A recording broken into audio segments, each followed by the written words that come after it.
E-telligence, energizing your email marketing with Kate Barrett. Hi, and welcome to another episode of E-telligence. Today is our monthly E-telligence Brand Spotlight session, and I am absolutely thrilled to welcome Catherine Loftus, who is Head of Marketing at TrustedHouseSitters.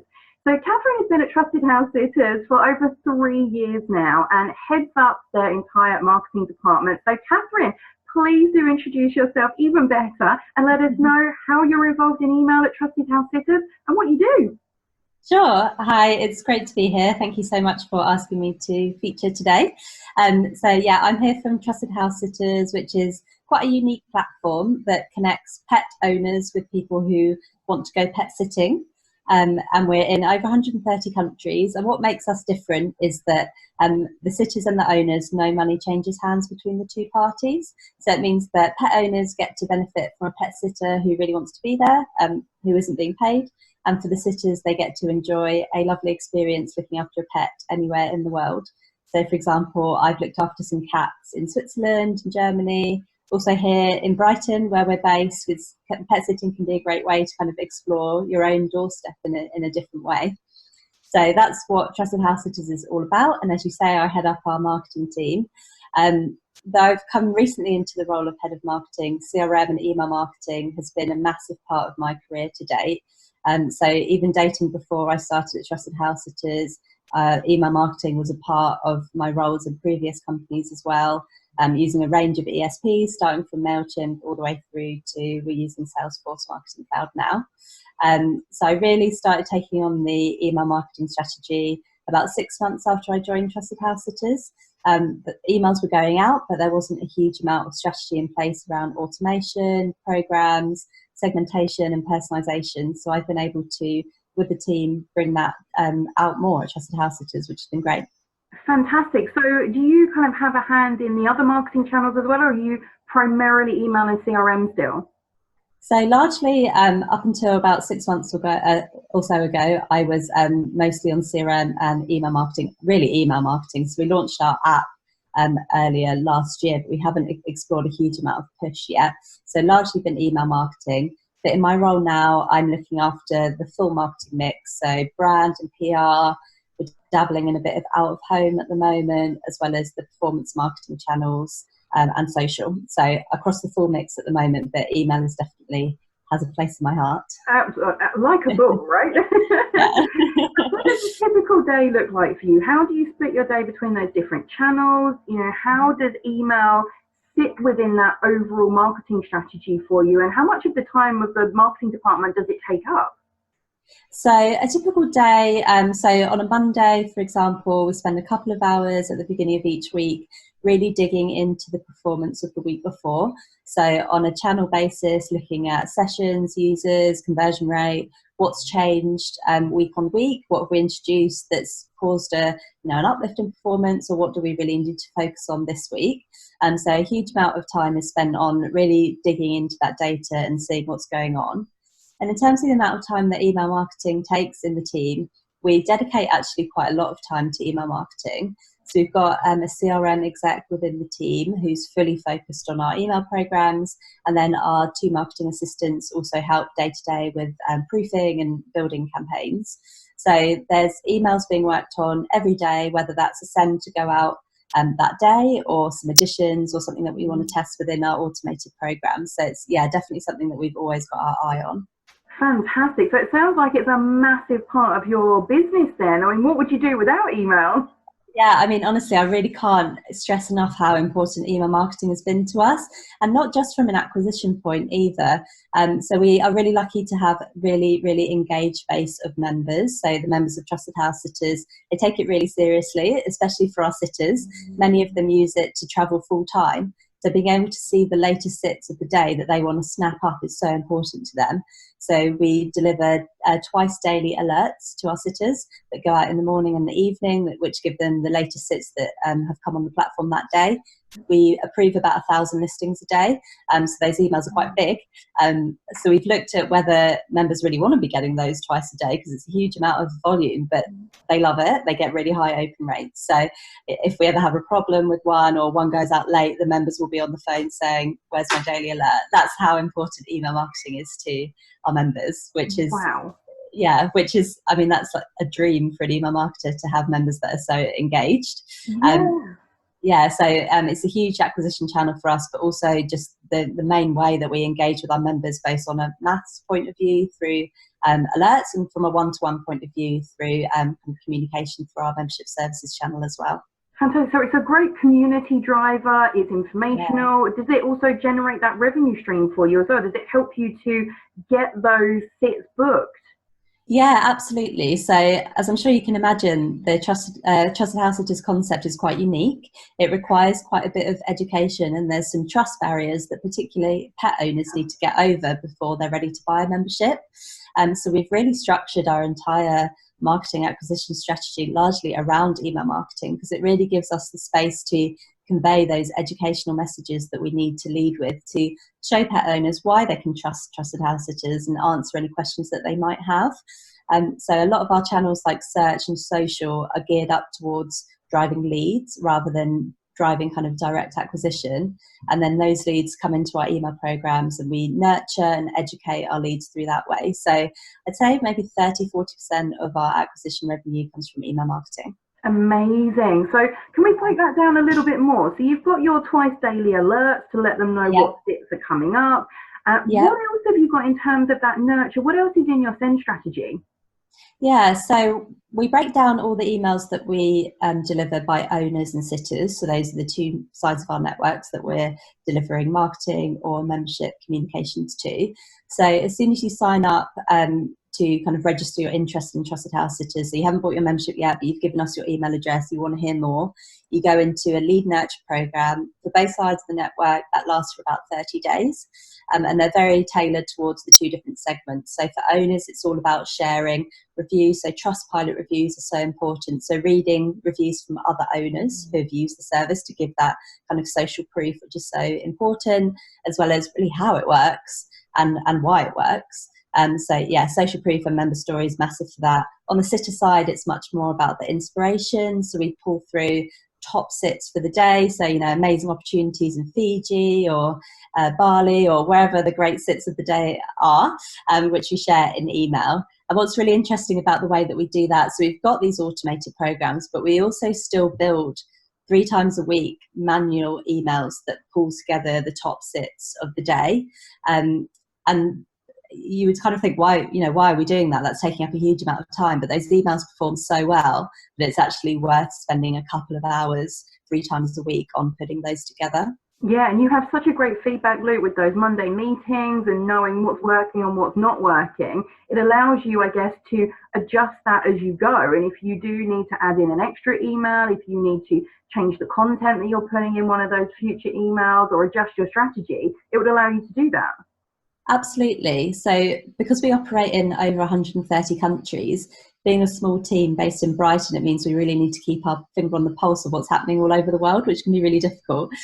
So we need to be aware of kind of what's happening in one particular region. So for example, we've been testing a lot of messaging around a staycation for our UK prospects at the moment, because everyone's got the Brexit blues, no one knows what's happening. A lot of travel companies are reporting that they're seeing fewer holidays being booked. So we are reacting to that kind of on a week-by-week basis as well in our messaging. So yeah, that's just kind of one example of what we would kind of tailor on a weekly basis. Fantastic. And I think that's a great example of, we always talk about personalization and using the data, and I'm going to ask you about that in a second, but that's a great example of listening to the industry, looking at what's going on and tailoring your messaging around that as well. That's so important to do. Yeah, absolutely. I think particularly from email marketing, you really need to have that awareness, because we're delivering email comms to the States, for example, and if there's been a natural disaster, it can be actually quite brand damaging not to realise that you shouldn't be delivering particular emails at a certain time and to pull back, or when it's right to increase your frequency. So yeah, having that wider awareness that goes beyond your business is so important. I absolutely love that. And I've seen a slight differentiation of that recently with Mother's Day and things like that. So, obviously slightly different from perhaps what you would do in your business in the tailoring, but I've seen brands starting to actually have an understanding of the people on their database. And this is exactly what you're doing, are people. They're not just numbers on there. You've got to understand what's important to them. So I've seen brands recently sending out communication saying, hey, we're about to ramp up towards Mother's Day. If you don't want to receive these communications, because we understand it can be a really difficult time for people if you've perhaps lost your mum or, things like that. And people don't want to receive those types of messages, and they're giving people the opportunity to opt out just of that messaging stream. And it's so important to bring it into their real life, which is exactly what you're doing by adjusting that content as you go. Exactly. I totally agree. I think Bloom and Wild were the first to roll that out last Mother's Day. And I was looking at another brand this morning that's done the same. I think it might be Paper Joe's, but I can't quite remember, with Father's Day coming up. And yeah, to us, we're sending out a send that might be going to hundreds of thousands of people, but to the member or to the customer, that is a personal message to them. So making sure that we remember that there's a real person on the end of every email is so important. Yeah, and it's the same with retargeting. So I always use, there's two examples that I use.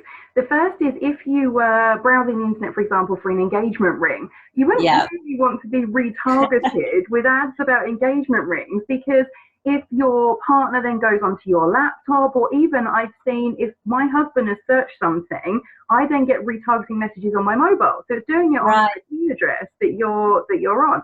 So you've got to be so careful with that. Or the other one is if you go on to Amazon, for example, or any other department store, and you buy a toilet seat, do you really want to be retargeted with more toilet seats? You're probably only going to buy one, maybe two if you're lucky, at a time. You've got to understand that behavior and what's important. Yeah, I think the Amazon example is such a funny one, because you would think with how huge Amazon are and how much data that they have that they wouldn't retarget you with the toilet seats, but they do. So I suppose it's all about just applying a level of common sense and just the human touch rather than 100% relying on data. Yeah, think it through, absolutely. Yeah. So, but using that data, so I would have thought with the way that your community is, the way that your business is set up, having that level of personalization, perhaps based on the animals they like or dislike, or the regions that they want to travel to, or I'm sure you've got a world of other data there as well. What kind of data do you bring in, and how do you use it to personalize the sits that you show them, or the opportunities that are presented within those emails? What's your strategy there? So our strategy is all about finding the balance between what members through their data tell us they want to see, but then also what we can recommend to them, which will help them get, particularly for new members, help them get started on the platform. So it's that balance, which can be a fine line to walk, definitely, because as a new member, you might hear about Trusted House Sitters and think, great, I want to go to France for 2 weeks, look after a cat in August. And because we're not a traditional booking site, it just doesn't work like that. The opportunities are based on when owners are available. So we encourage members, we take their preferences and we let us know what they want to see, but we'll also serve up sits that are maybe nearby them, that are starting soon, that are a great way for a new member to get started, because you can meet the owner, you're local, all the rest of it. So it's really about finding that balancing act that will benefit the kind of network as a whole. Yeah, fantastic. So a lot of these emails that you're talking about, you've talked about the manual emails that you send every week, inspiration as well. It's so important. Yeah. But a lot of them are automated campaigns. So what would you say is your top performing automation triggered campaign that you have running? Yeah, so we run a huge amount of automations that are all related to the kind of actions that members take on the platform. So, our top one, it's not very exciting, but our top triggered campaign, and we send hundreds of these a day, is when a member has received a new message into their Trusted House Sitters inbox. So it's letting them know that as an owner, they've received a new application, or maybe as a sitter who's applied for a sit, the owner has messaged them back. And being quick off the mark when you receive an application or when you receive a message back from the owner is so important. So that immediacy of, right, I've got that email going straight on the platform because I want to read my message. So that is probably our most popular, but any action that you take will largely result in a triggered email. So for example, using the example of when an owner receives an application from a sitter, we'll send through the link to that sitter's profile so that they can go in and have a look at who it is that has applied. And similarly, if an owner has then confirmed a sitter, we'll send off a email to all the other sitters that applied just to let them know that that owner has now chosen their sitter. They weren't successful this time, but here's some more sits that you might want to think about applying for next. So it's all about thinking about what is the member's kind of frame of mind at that time, what's their next best action, and including that within the email. Brilliant. So with all of that in mind, what have you got coming up next? What are you working on that you can share with us? Yeah, absolutely. So we do quite a lot of personalization based on country and the side of the network. But really for us, it's all about getting much, much more targeted around that. So it could be to the extent of, right, so we know this person is in the States, but actually members in New York need a different message to members in LA, for example. Yeah. So personalizing on a deeper basis is definitely a big one for us. And then moving away from those manual sends that we are doing. So even though they do bring in the revenue, they do take up quite a lot of time in terms of putting them together. So working with our engineering team to see what can they feed into the ESP in order for us to kind of cut down that manual time so that we can focus on more of the reactive stuff and just have the confidence that those automated campaigns are doing what they need to do. Yeah, fantastic. So automating your manual campaigns a little bit more to help kind of cut down that time, but you've still got to plan a strategy behind it. Oh, look, that's beautiful. You've still got to plan that strategy behind it, and obviously put all of your expertise into it. So when you're doing all of that, what do you find is the biggest challenge? You know, you've got so much going on here. How do you manage it all, and what's your biggest challenge that you come up against, other than cats climbing on you during meetings? Yeah. I'd say that our biggest challenge is the balance of priorities within the business as a whole. So as marketing team, we try and be as reactive and as quick as we can be. But we've also got an engineering team that have a huge roadmap of work that they also need to be delivering, of work that spans the website, the app, the kind of underlying tech stack. So it's all about finding the balance between what do we need our engineering team for, and what data should they be feeding in, what triggers do we need, what behaviors do we need to be tracking, or what can we just do ourselves, but to still make sure that it's all joined up in that way. So for us, communication between the two teams and across the business is just absolutely key, just to make sure that the members are all getting a consistent experience and that we're prioritising our workload in a way that benefits the most amount of members as well. Yeah, it's such a common challenge that, you know, the marketing department, there's so much that you want to implement, but like you say, you know, your tech team is split across your whole business, not just for your email marketing stuff. Exactly. You've got to brief it in and wait your turn, haven't you? Yeah, exactly. So that's why, I mean, gathering data is just absolutely key. Now, if we want to get a piece of work done, we have to put together a bit of a business case that just shows, you know, are members asking for this? Is it thought through as well as it possibly could be? Have we explored all options of how this could be implemented to really make sure that we're focusing in on the things that are going to benefit the platform the most? Fantastic. So, I mean, from a technology side, obviously, any way that you can get more resources into there, that you can get help to move that through, or just get it briefed in so that it's in the queue and ready, so that when you get to 6 months' time, when, you know, they've got time to do it, it's in there already. So working with a consultant allowed us to get that deep expertise that, you know, you don't know what you don't know. So at that point, we thought we were doing okay. Email was bringing in some revenue, but we didn't have any visibility around things like deliverability, which is something that an email expert will be able to give you a lot of knowledge on, but you might not even know that that's something that you need to be looking at. So following that expertise, we've done things like implementing the return path IP certification, which has benefited our inbox placement, and that gives us so much insight that we just didn't know we were missing. So yeah, I would definitely say that working with an email expert will really help you realise how much complexity I suppose there is to email marketing. It's not just about putting something together and firing off to your entire database. That's the opposite of what you should be doing. So yeah, that expertise is so insightful. I think that it's exactly what you said. You don't know what you don't know. So it's being able to plug those gaps and using a consultant or an agency like eFocus Marketing who can help you to bridge those gaps. So that's fantastic. And you mentioned there that return path and getting certified. So how's that process been for you? Yeah, it's been great. So after it took us a while to be ready for that. So you really have to be doing everything or as many things right as you possibly can to get on that program, which makes it even more kind of rewarding when you do manage to get on it, because you know that what you're doing is kind of the right things.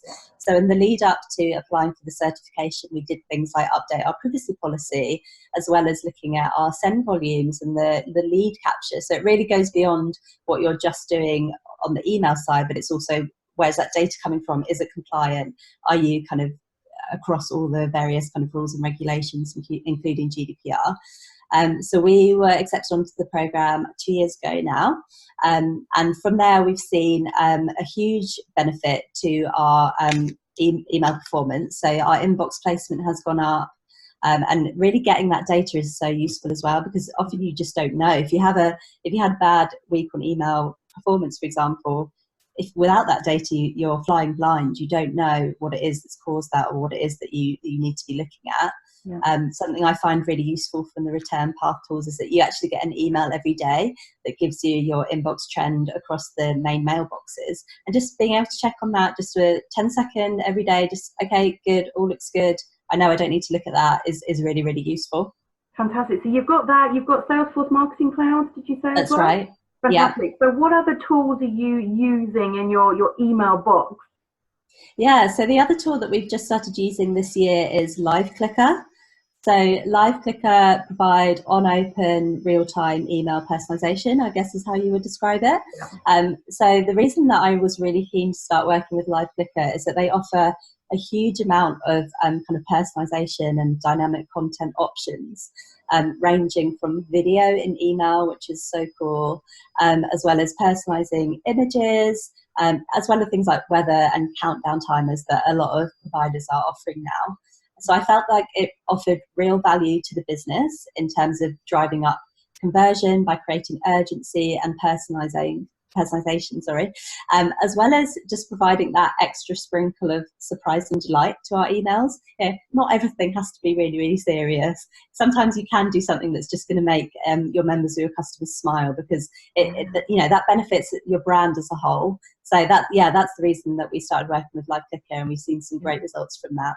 Brilliant. And you should surprise and delight, and that should be a key part of your strategy, because it's relationship building, isn't it? And it's moving forward so that when you come to ask them for that sales further down the line, they know you, they like you, they trust you.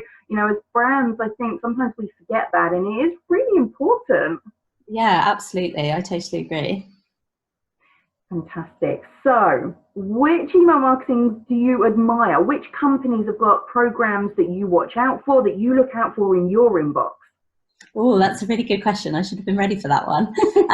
You know what I do use, actually? This is kind of answering your question, but I use a tool called Really Good Emails. I don't know if you've heard of that, but they collate a lot of what brands are doing, and then they'll send you a daily digest of particular themes or campaigns that have caught their eye, and it lets you see kind of across the board what other brands are doing. And it's also a really great resource if you're putting together a particular type of email for the first time. So say you were working on a sale email, or I don't know, like a booking confirmation email, and you wanted to see what other brands are doing on their website, you can search those keywords and it will bring up like a whole raft of other email campaigns in that style that they kind of have liked, kind of the best in class stuff. So that's a resource that I use a lot, actually. Fantastic. That's a really great tip, and they do have a whole wealth of different examples that are really great to look at and get some inspiration from for your own campaign. So fantastic. So other than that then, so other than getting inspiration from other places, what's your number one email marketing tip that you would leave our listeners and watchers with today? Yeah, so I'd say my number one tip, it's something that we touched on earlier, but it's really just remembering that your email recipients are real people, whether you're in B2B or whether you're in B2C or whatever the type of marketing is that you're doing. You'll have hundreds or thousands of records in your database, but sometimes it's good as an email marketer, I would say, take off your email marketing hat and put on your consumer hat. Think about how you like to be communicated with, and remember that your customers or your contacts are in exactly the same boat. The reason that I kind of had this revelation quite recently is I was putting together an email that I was penning in my own Gmail to a member who I just happened to be in touch with. And the style that I was writing it, I suddenly realized that I wasn't writing it in the way that we would write an email marketing campaign. And that really just was a light bulb moment for me of, hang on, we should be much more human in the way that it shouldn't just be hurry, don't miss out. You wouldn't necessarily write that in a one-to-one message. So why would you in a message that's going out to a wider group? Of course, you've got to test and you've got to learn. And sometimes it is appropriate to be a bit more promotional, but also just think about, as a consumer, how would you like to be kind of communicated to, and what would you like to see? Yeah, really understand your audience. I think that is just a fantastic tip and a great place to leave the interview. So thank you so much, Catherine, for joining me today. I really appreciate your time. Thank you for all your tips and everything that you've shared. And good luck with everything at Trusted House Sitters. Thank you so much. It's great talking to you today. Thank you.